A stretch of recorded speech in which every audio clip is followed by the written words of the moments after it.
আসসালামু আলাইকুম। Hello everyone. আজকে একটা আমি মাছের ইউনিক রেসিপি শেয়ার করব। এই রেসিপিটি খেতে দারুণ টেস্টি হয়। যারা এই মাছটা খায় না তারাও এইভাবে রান্না করলে চিটিপুটি খেয়ে নেবে।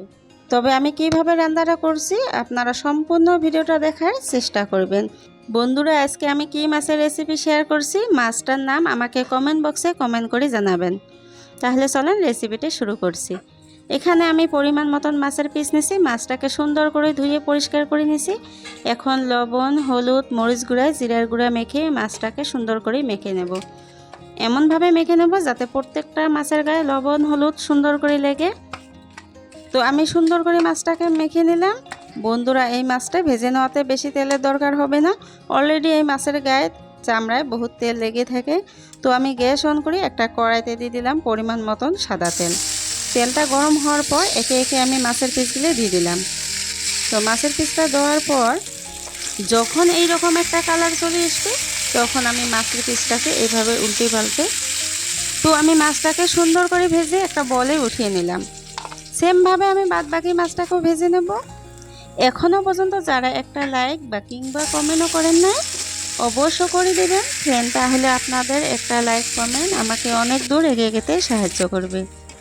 তো আমি সবগুলো মাছ সুন্দর করে ভেজে নিলাম। এখন গ্যাস অন করে একটা প্যানে দিয়ে দিলাম 1 চামচ সরষের তেল। তেল গরম হওয়ার পর একটা পেঁয়াজ কুচি দিয়ে দিলাম। পেঁয়াজটা হালকা করে নেড়ে চেড়ে নিলাম।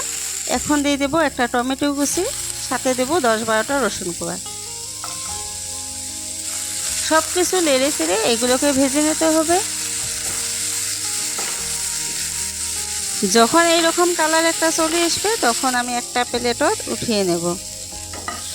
এখন এটাকে ঠান্ডা করে মিহি করে একটা পেস্ট তৈরি করে নিতে হবে। তো আমি মিহি করে একটা পেস্ট তৈরি করে নিলাম। সেম প্যানে আমি দিলাম পরিমাণ মতন সরষের তেল। তেল গরম হওয়ার পর এখানে আমি গোটা গরম মশলা অ্যাড করব। 3 টুকরো ডালচিনি, 2টা এলাচ, 2টা তেজপাত। এগুলোকে হালকা করে নেড়ে চেড়ে নেব। এখন দিয়ে দিলাম 1/2 চামচ জিরা। জিরাটা দেওয়ার কারণে সুন্দর একটা ফ্লেভার আসবে আর খেতে কিন্তু দারুণ টেস্টি হবে। আপনারা চাইলে এটা স্কিপ করতে পারেন। এখন দিয়ে দেবো টমেটো পেঁয়াজের পেস্ট। সব কিছু আমি সুন্দর করে নেড়ে চেড়ে মিশিয়ে নেব। এখন আমি শুকনো উপকরণগুলো এখানে অ্যাড করব। 1/2 চামচ হলুদ গুঁড়া, 1/2 চামচ মরিচ গুঁড়া, 1/2 চামচ জিরার গুঁড়া।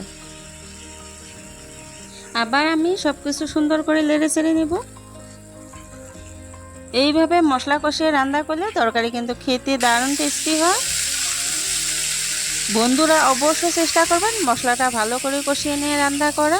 যত ভালো করে মশলাটা কষিয়ে নিয়ে রান্না করবেন তরকারি কিন্তু খেতে দারুণ টেস্টি হবে। বন্ধুরা, অবশ্যই চেষ্টা করবেন পানিটা গরম পানি দিয়ে রান্নাটা করা। তো মশলাটা আমি ভালো করে কষিয়ে নিলাম। এখন আমি এখানে পানি অ্যাড করে দেব, গরম পানি। যে যেরকম গ্রেভি খেতে পছন্দ করেন সেই রকমই এখানে পানি অ্যাড করে দিবেন। তো আমি 2 কাপ পানি অ্যাড করে দিলাম। এখন আমি ঢাকনা দিয়ে ঢেকে দেব 2-3 মিনিটের জন্য।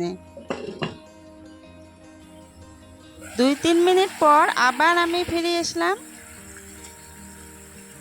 এবার আমি একে একে মাছের পিসগুলো এখানে অ্যাড করে দিলাম। মাছের পিসগুলো দেওয়ার পর এখন আমি দিয়ে দেব 3টা কাঁচামরিচ, যাতে সুন্দর একটা ফ্লেভার আসে। এবার দিয়ে দিলাম 1 চামচ লবণ। একটু নেড়ে চেড়ে ঢাকনা দিয়ে রান্না করে দেবো মাছটাকে 5 মিনিটের জন্য।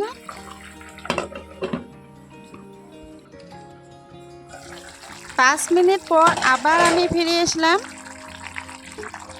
এখন দিয়ে দিলাম উপর দিয়ে ধনিয়ার পাতা কুচি, সামান্য একটু চিনি, যাতে আমার ব্যালেন্সটা ঠিক থাকে। তো সব কিছু আমি নেড়ে চেড়ে নিলাম। আমার লাইফে যতবার এই মাছের রেসিপিটা খেয়েছি ওয়ান অফ দ্য বেস্ট।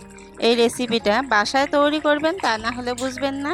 এইভাবে রান্না করলে খেতে কিন্তু দারুণ টেস্টি হয়। ফাইনালি আমার রান্নাটা কমপ্লিট। এখন আমি সার্ভ করছি। আশা করছি আজকে সহজ আর মজাদার মাছের রেসিপিটা আপনাদের কাছে খুবই ভালো লেগেছে। আমার রেসিপি যদি আপনাদের কাছে ভালো লেগে থাকে তাহলে আমার চ্যানেলটা সাবস্ক্রাইব করবেন, বেল বাটন অন করে রাখবেন আমার পরবর্তী ভিডিও সবার আগে পাওয়ার জন্য। সবাই ভালো থাকবেন, সুস্থ থাকবেন, সেই কামনায় আল্লাহ হাফেজ।